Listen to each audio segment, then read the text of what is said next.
Pemirsa, PDI Perjuangan kembali mengumumkan 62 pasangan calon kepala daerah yang akan diusung dalam Pilkada Serentak 2020. Pengumuman calon kepala daerah tahap 4 itu disampaikan secara virtual oleh Ketua DPP dan disaksikan Ketua Umum PDI Perjuangan Megawati Soekarnoputri.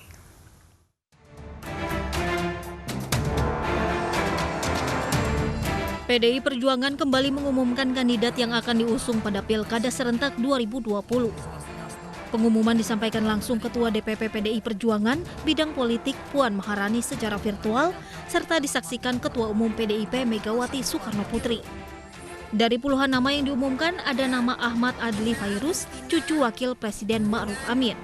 Ahmad Fadli maju sebagai calon wali kota Bupati Karawang, mendampingi Yesi Karyalianti. Selain Adli Fairuz, ada juga nama Lukman Hakim sebagai calon wakil Bupati Indramayu, mendampingi Nina Agustina. Sementara 4 pasangan gubernur dan wakil gubernur yang diumumkan diantaranya yaitu Provinsi Jambi, Kepulauan Riau, Kalimantan Utara, dan Kalimantan Tengah. Karawang, Dr. Yesi Karyalianti Mars dengan Ahmad Adli Fairuz. Ada calonnya di situ? Karawang? Ada, Mbak. Ya.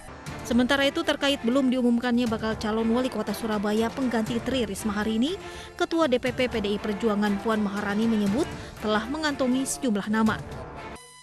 DPD dan DPC-nya bahwa sudah ada nama-nama yang akan nanti diumumkan terkait dengan calon kepala daerah dan calon wakil kepala daerah di kota Surabaya. Ini sudah ada suratnya.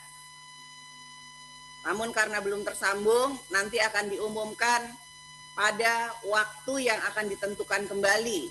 Jadi terkait dengan kota Surabaya, DPP PDI Perjuangan tentu saja sudah mempunyai nama yang akan dimajukan sebagai calon kepala daerah dan calon wakil kepala daerah. Nama-nama sejumlah kader PDI Perjuangan sudah berseliweran di internal PDI Perjuangan, baik sebagai bakal calon wali kota maupun wakil wali kota.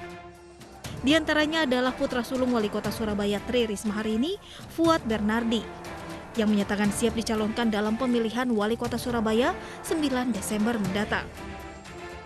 Fuad yang juga menjadi Ketua Karang Taruna Surabaya akan menjalankan amanah jika ditugaskan oleh partai. Meski demikian, Fuad cenderung memilih untuk dicalonkan sebagai wakil wali kota Surabaya. Di kota Surabaya bermunculan tokoh-tokoh PDI Perjuangan yang disebut-sebut akan bertarung 9 Desember nanti. Sedikitnya ada 3 formasi pasangan yang telah muncul. Formasi pertama yaitu pasangan Wisnu Bakti Buwana, Eri Cahyadi. Formasi kedua yaitu Eri Cahyadi Armuji. Dan formasi ketiga yaitu Wisnu Sakti Buwana, Zahrul Asad Asumta atau Gus Hans. Sementara anak Risma Fuad Bernardi belum memiliki pasangan. Tidak hanya PDI Perjuangan, 8 partai lain yaitu PKB, PKS, PPP, Partai Nasdem, Partai Golkar, Partai Demokrat, PAN, Partai Gerindra membangun aliansi untuk mencalonkan Mahfud Arifin yang disebut-sebut akan berpasangan dengan Mujiaman. Tim Liputan iNews melaporkan. Ahyar Nasution mendapat surat rekomendasi dari Partai Demokrat untuk bertarung di Pilkada Medan. Ahyar juga enggan berkomentar setelah disindir Ketua Umum PDI Perjuangan Megawati Soekarnoputri. Setelah ini saya akan serahkan rekomendasinya melalui Ketua DPD dan DPC kita untuk bapak-bapak, lainnya kita berikan dukungan penuh. Melalui telepon video, Ketua Umum Partai Demokrat Agus Harimurti Yudhoyono memberikan rekomendasi kepada Ahyar Nasution untuk bertarung di Pilkada Medan 2020. Ahyar Nasution kini adalah kader Partai Demokrat setelah keluar dari PDI Perjuangan karena tidak mendapat rekomendasi dan kalah dari Bobi Nasution. Ahyar memutuskan untuk bergabung menjadi orang nomor 1 di Medan melalui dukungan dari Partai Demokrat dan PKS. Keputusan Ahyar keluar dari PDIP karena tidak mendapat rekomendasi. Disindir Ketua Umum PDI Perjuangan Megawati Soekarnoputri dalam sekolah partai secara virtual. Urusan rekomendasi itu sudah otorisasi saya. Karena saya dipilih oleh Kongres Partai Semua mesti tahu itu. Kongres partai lah memberikan namanya hak prerogatif, bukan mau-maunya saya. Nah, ada orang tidak direkom, terus ini ngamuk. Terus saya pikir, loh ini gimana, katanya kader partai. Ya sudah, aturan partainya apa? Ya saya pecat. Sementara Ahyar sendiri enggan berkomentar atas sindiran Megawati dan tak mau berbicara terkait pilkada. Semalam kan Ketua Umum PDIP Bu Megawati kan bilang kalau Bapak ngamuk waktu nggak ditunjuk jadi. Nah, saya kan nggak mau cerita pilkada dulu ya. Ini kan lagi tugas ya. Ahyar Nasution adalah PLT Wali Kota Medan yang dulunya kader PDI Perjuangan.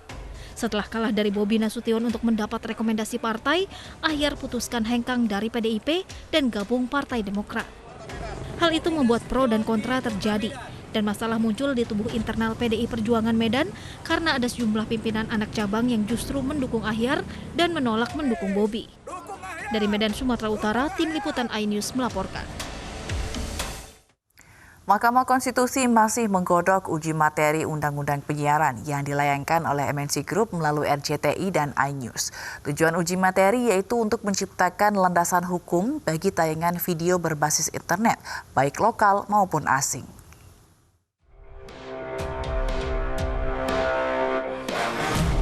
RCTI dan iNews mengajukan permohonan uji materi atau judicial review Undang-Undang Penyiaran ke Mahkamah Konstitusi. Tujuan uji materi ini yaitu untuk menciptakan landasan hukum bagi tayangan video berbasis internet tanpa terkecuali baik lokal maupun asing. Pakar telematika Roy Suryo mengatakan, uji materi atau judicial review yang diajukan RCTI dan iNews tidaklah salah. Ini merupakan pengingat atau pemicu agar undang-undang penyiaran mengikuti perkembangan yang terjadi saat ini. Roy Suryo menambahkan, undang-undang perlu diperbarui karena saat ini sudah memasuki era digital. Pengajuan itu dinilai sama sekali tidak mengekang demokrasi, tetapi sebagai payung hukum dalam berekspresi agar tidak merugikan masyarakat. Saya melihatnya apa yang dilakukan oleh dua institusi broadcast ini itu sah-sah saja, ya. Sah-sah itu artinya begini. Setiap orang boleh berpendapat terhadap sebuah hukum. Karena apa? Hukum itu harus mengikuti zaman. Yang saya lihat Undang-Undang Penyiaran kita, Undang-Undang 32 tahun 2002 itu sudah 18 tahun ada. Dan itu sudah sebenarnya obsolete. Artinya tidak lagi mengikuti zaman, harus sudah direvisi. Sementara itu, Corporate Legal Director MNC Group Christoporus Taufik mengatakan, uji materi dilakukan bukan untuk membatasi kreativitas konten kreator. Hoax harus diblokir, ada mekanisme itu gitu. Nah, jadi saya sekalian mau mengklarifikasi, sangat tidak benar kalau terus ini di misleading gitu, disesatkan seolah-olah ini mau membatasi YouTuber. Nggak ada, kalau kita cermati dibaca sebenar-benar permohonannya kita, nggak ada satu kata pun atau kalau mau dibaca kata letterleknya ataupun secara verbal yang kita sampaikan dan semuanya nggak ada mau berangus kreativitas segala. Ini justru kita mau mendorong supaya sahabat-sahabat YouTuber, sahabat-sahabat selebgram yang ada di Indonesia itu mampu bersama-sama dengan sahabat-sahabat selebgram dan YouTuber lain dari. Jika uji materi dikabulkan, diharapkan kualitas isi siaran video berbasis internet dapat dihindarkan dari pornografi, kekerasan serta kebohongan, kebencian, termasuk hoax dan sejenisnya yang tidak sesuai dengan kultur bangsa. Ketentuan ini tanpa terkecuali untuk penyiaran berbasis internet lokal maupun asing, sehingga setiap konten yang disiarkan dapat dipertanggungjawabkan. Dari Jakarta, Tim Liputan iNews melaporkan. Presiden Joko Widodo Jumat pagi meresmikan Bandara Internasional Yogyakarta. Bandara yang dikenal dengan Bandara Kulon Progo tersebut diharapkan bisa meningkatkan perekonomian masyarakat.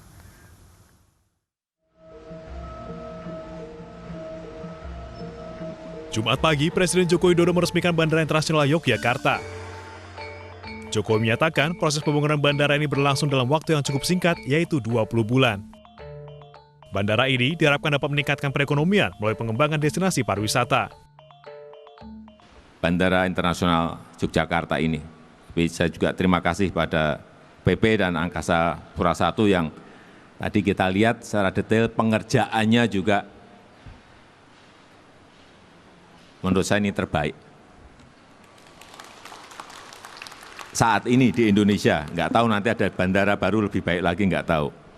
Kita tahu memang ini masih dalam kondisi pandemi. Jadi kalau belum rame, saya maklum, tetapi nanti begitu sudah mulai vaksinasi, bandara ini saya meyakini insya Allah akan menjadi bandara yang paling ramai. Luas Bandara Internasional Yogyakarta mencapai 13 kali lipat dari bandara yang lama dan mampu menampung hingga 20 juta penumpang. Bandara ini sudah beroperasi sejak 29 Maret lalu.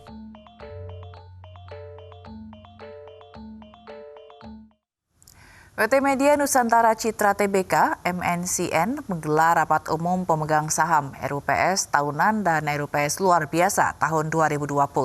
Selain membahas penguatan permodalan dan kinerja, RUPS juga menyiapkan strategi peningkatan pendapatan dari iklan konvensional maupun digital.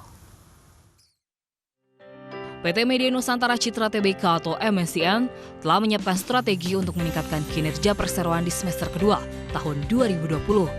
Salah satunya dengan meningkatkan pendapatan melalui non-time consuming advertising atau iklan yang masuk ke dalam program tayangan. Kekuatan infrastruktur produksi yang dimiliki MNC sangat memungkinkan untuk mendukung strategi ini. Hal tersebut disampaikan Eksekutif Chairman MNC Group, Haritanu Sudibyo, saat rapat umum pemegang saham tahunan dan paparan publik PT Media Nusantara Citra Tbk di Gedung iNews Center Kebon Sirih, Jakarta Pusat. Iklan yang disebut NTC, non-time consuming. Kenapa disebut non-time consuming? Karena tidak memakan airtime, yaitu iklan di dalam program. Yang bisa melakukan itu hanya televisi yang produksi in-house-nya besar. Sebab kalau itu beli program dari tempat lain, otomatis kan tidak mungkin bisa ada built-in seperti tadi ada gelas di depan dan sebagainya, ya kan? Jadi dan perlu dicatat kita ada 4 televisi dan 80% bisa dikatakan dari program yang ditayangkan itu produksi sendiri. Dan apa yang akan kita lakuin untuk supaya kita bisa mencapai kinerja yang lebih baik di kuartal ke-3 dan ke-4 ini? Ya tentunya dengan menggenjot porsi pendapatan TV komersial itu. Selain membahas strategi meningkatkan pendapatan, RUPS juga merombak direksi dan komisaris PT Media Nusantara Citra Tbk. Perubahan ini dilakukan setelah diangkatnya Angela Tanusudibyo sebagai Wakil Menteri Pariwisata dan Ekonomi Kreatif dan Ares Yunilingga sebagai staf khusus Menteri BUMN. Tim Liputan iNews melaporkan. Anggota keluarga pasien reaktif COVID-19 menolak prosesi pemakaman dengan protokol COVID-19. Selengkapnya sesaat lagi, kami akan segera kembali.